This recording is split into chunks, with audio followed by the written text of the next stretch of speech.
এটা big breaking news দিবলৈ পুনৰ দালালৰ কবলত জুৰিয়াৰ এগৰাকী মহিলা বহিৰাষ্ট্ৰত বিক্ৰী জুৰিয়াৰ মহিলা আৰবৰ পৰা ভিডিঅ' কৰি সহায় ভিক্ষা মহিলাগৰাকীৰ বহিৰাষ্ট্ৰ আৰবৰ উমানত বিক্ৰী জুৰিয়াৰ শিঙাৰীৰ ৰমিছা খাতুন নামৰ মহিলাগৰাকীক অভিযোগ মতে 4 মাহ পূৰ্বে জুৰিয়াৰ কছাৰী গাঁৱৰ আব্দুল বাৰেকে ফুচুলাই পলুৱাই নি ৰমিছা খাতুনক বিক্ৰী কৰি দিছিল উমান সম্প্ৰতি উমানত শাৰীৰিক অসুস্থতাত ভুগি থকা ৰমিছা খাতুনে সামাজিক মাধ্যমৰ জৰিয়তে বাৰেকে বিক্ৰী কৰি দিয়াৰ কথা অৱগত কৰে পৰিয়ালক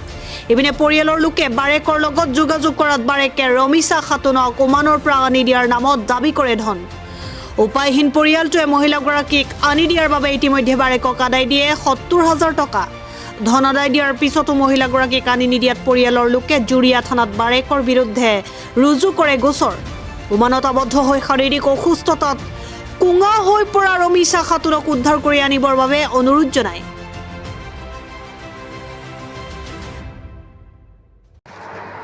আসসালামু আলাইকুম মোর নাম রমিছা খাতুন মোর ঘর সিঙ্গারি বাজারের লগত নগাঁও সিঙ্গারি থানা জুরিয়ার বারেকে মোক বাইল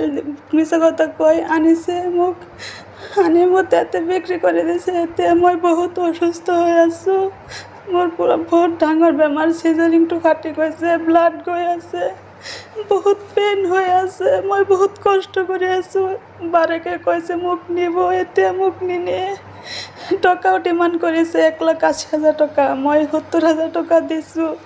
এতিয়া হি ফোন রিসিভ নকরে হি ক'ত আছে মই ক'ব নোৱাৰো ঘৰৰ মানুহ বিচাৰি নাপায়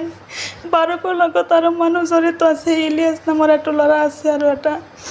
আপোনালোকে অকণমান অনুৰোধ কৰি মোক যিমান সোনকালে পাৰে ইমান সোনকালে ইয়াৰ পৰা নিয়ক মই নহ'লে মৰি যাম ইয়াত 1 মাহৰ ওপৰত হৈ গ'ল মোৰ কোনো ট্ৰিটমেণ্ট নাই মই বহুত কষ্ট কৰি আছোঁ বহুত বেমাৰ বহুত ভুগি আছোঁ বহুত কষ্টত আছোঁ মই আপোনালোকৰ কাণত বিনম্ৰভাৱে অনুৰোধ যেনেকৈ পাৰে যিমান ইমাৰ্জেঞ্চি পাৰে মোক ইয়াৰ পৰা নিয়ক আপোনালোকক অনুৰোধ কৰি আছোঁ আপোনালোকে মোক যেনেকৈ পাৰে তেনেকৈ নিয়ক অনুৰোধ কৰি আছোঁ মই আৰু সহ্য কৰিব নোৱাৰিছোঁ গোটেইটো দিন ৰাতি মই বিষ বেদনাত মই আছোঁ মই সহ্য কৰিব নোৱাৰোঁ কিমান আৰু ট্ৰিটমেণ্ট নাই একো নাই কি কৰি